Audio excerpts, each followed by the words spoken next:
compartimos con ustedes a través de Teleamericana de Televisión. Recuerden @edicionfutbol, nuestro contacto en Twitter, para que por allí también podamos interactuar. Durante estas semanas, luego de este primer aniversario, tenemos varios puntos que vamos a tratar y ustedes tienen que estar allí muy pendientes del Twitter. Monagas y Petare se enfrentaron en Maturín. Allí el conjunto de Monagas se impuso frente al conjunto que dirige Manuel Plasencia, que no termina de despertar en este torneo clausura. Creo que es el contraste más total, ¿no? radical, digamos, de esta temporada. Total. ¿Sí? 10 victorias en la apertura y ni siquiera una en el clausura. Tanto así que es el último en el torneo y que está a punto de perder también el tercer lugar en la tabla acumulada, muy cerquita allí el Zulia Fútbol Club, Deportivo Anzoátegui.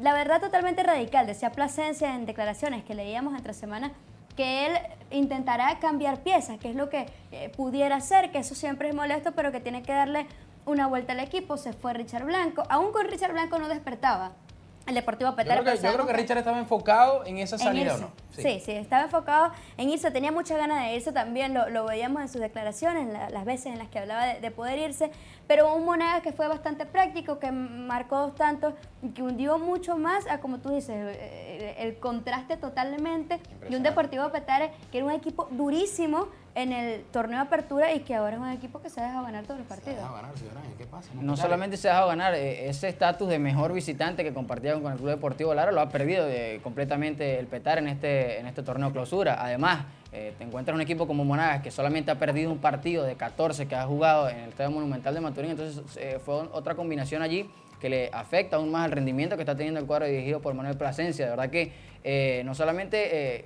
como lo decía Carlos, la radicalidad, ¿no?, del cambio que ha tenido Petare en esta clausura, pero creo que tampoco se terminan de combinar las piezas, porque Petare sufre 2 bajas que creo para mí son claves, además de la de Richard Blanco, como lo son la de Gianfranco Di Julio, un jugador que le aportaba mucho en la cancha, que tenía casi 3 torneos jugando continuamente con Giroletti, y el de lateral izquierdo Rafa Lobo. No ha podido tampoco suplir con los jugadores de la cantera, Petare, este tipo de situaciones, y es lo que también nos está aquejando en este momento, ¿no? 6 partidos, ninguna victoria. Y por cierto, que le marcó Eder Farías el doblete a Plasencia, que para muchos piensan que con la salida de Blanco quisiera Plasencia tener a un hombre como Eder Farías. Tenemos que decirles también que Tucanes sucumbió en su casa en Puerto Ayacucho frente al conjunto del Zulia Fútbol Club, que los visitaba. Un gol de Henry Palomino al minuto 23, una jugada de laboratorio allí.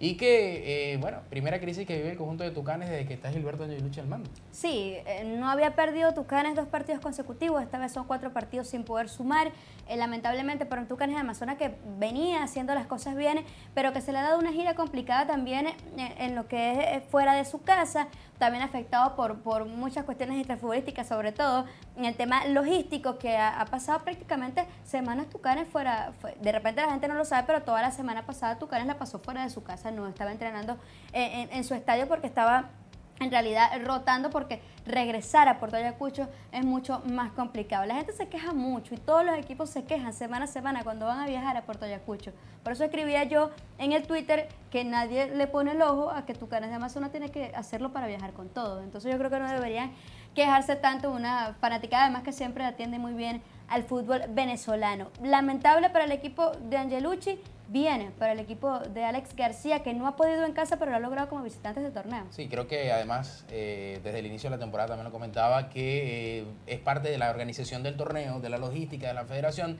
tomar en consideración un equipo que va a la primera división, pero que la llegada a su tierra y la salida inclusive es complicada, que no es culpa de ellos, pero que deben tomarse las medidas necesarias de parte del ente que rige todo esto, que es la Federación Venezolana de Fútbol. Señor Ángel, Zulia, con una baja importante en este encuentro que fue Eder Hernández. Sí. Aunque gana el conjunto de Alex García, se trae una baja sensible. Sí, buenas y malas noticias, ¿no?, para el equipo petrolero. Ya era el segundo partido que estaba en cancha Eder Hernández después de la lesión, termina resintiéndose, le da el paso a Bayona, Raúl Bayona, un jugador que no había estado tampoco por pero que debió jugar ausencia. Bayona con Eder. Tuvo que jugar Eder, pero la confianza de Palomino por la continuidad, ¿no?, que ha tenido con el profe Alex García en este inicio del torneo. Y además que le responde con el gol, ¿no? A lo mejor si las circunstancias del partido hubiesen llevado a que Eder se mantuviera en cancha, quizás Palomino hubiese sido el cambio natural en ese momento por Bayona, pero creo que bien por el Zulia. Ahora le va a tocar refrendar esa imagen tan buena que ha dejado como visitante en esa gira, lograr 6 puntos ante Petare y Tucanes acá en el Pachencho Romero esta semana. Señores, tenemos que decirles que tenemos que regresar lamentablemente al tema de la violencia. Porque vamos a hablar de otro partido. Sí, es otro partido. En mi Vigía, allá en el Ramón Gato Hernández, se enfrentaban el Atlético del Vigía, el local, recibiendo al Deportivo Táchira. Este encuentro quedó 0-0, muy trabado. Jaime de la Pava no pudo quitarse ese peso de la Copa Libertadores, de venir goleado de México. Y no solamente que sale un 0-0, sino que viven un capítulo, pero para el olvido, para cualquier ámbito de nuestra sociedad. Bueno, son muchas cosas las que pasaron. En realidad todavía no hay declaraciones, si se quiere, oficiales. Hay muchos comentarios en Twitter, muchas cosas que se leen. Ya la mayoría debe saber qué fue lo que pasó. Hinchas del Deportivo Táchira, también gente del Vigía molesta por sus automóviles, que no podía salir el bus del Deportivo Táchira, que la gente del Vigía y la Guardia se desentendió de todo esto. Yo creo que estamos llegando a un extremo, y aunque todavía no ha pasado algo verdaderamente lamentable, que han pasado cosas malas, pero sabemos que podemos llegar a un extremo bastante triste.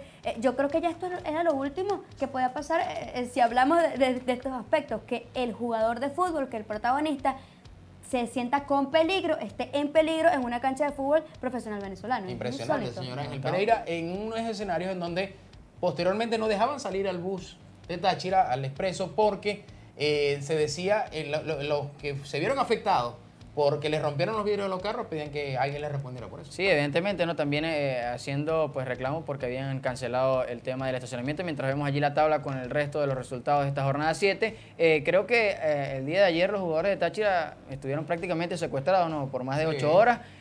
Amén de que la intención, cada quien estaba defendiendo, por decirlo, su posición, ¿no? Los jugadores de Táchira no tienen ninguna culpa de los destrozos que hayan causado su barra, si por así se le puede llamar.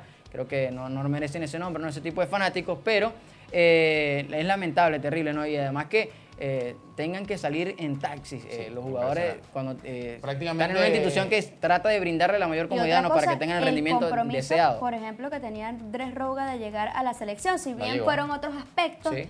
Se pone en riesgo también un jugador de nuestra selección. A ver, dígame usted, ¿se quitó Zamora ese peso con la victoria frente a Trujillano de Copa Libertadores? Creo que no. Fueron los goles que debe de Copa Libertadores, se los está quitando aquí, mientras vemos ahí la tabla de este clausura, liderada como siempre por el Deportivo Lara, que en estos 7 meses no ha dejado lugar para nadie. Y vemos mientras la otra mitad de la tabla, Caracas y Táchira con 8 puntos, después está el Villa con 7, más abajo Carabobo, Yaracuyanos y Trujillanos con 6 puntos, 5 para Estudiantes, 4 para Tucanes y 3 para Petare. Petare es de los menos habituales, ¿no? Por decirlo así, viéndolo en esa parte baja de la tabla. Sí, sigue siendo la zona de descenso de las más atractivas. Señores, hacemos nuestra segunda pausa.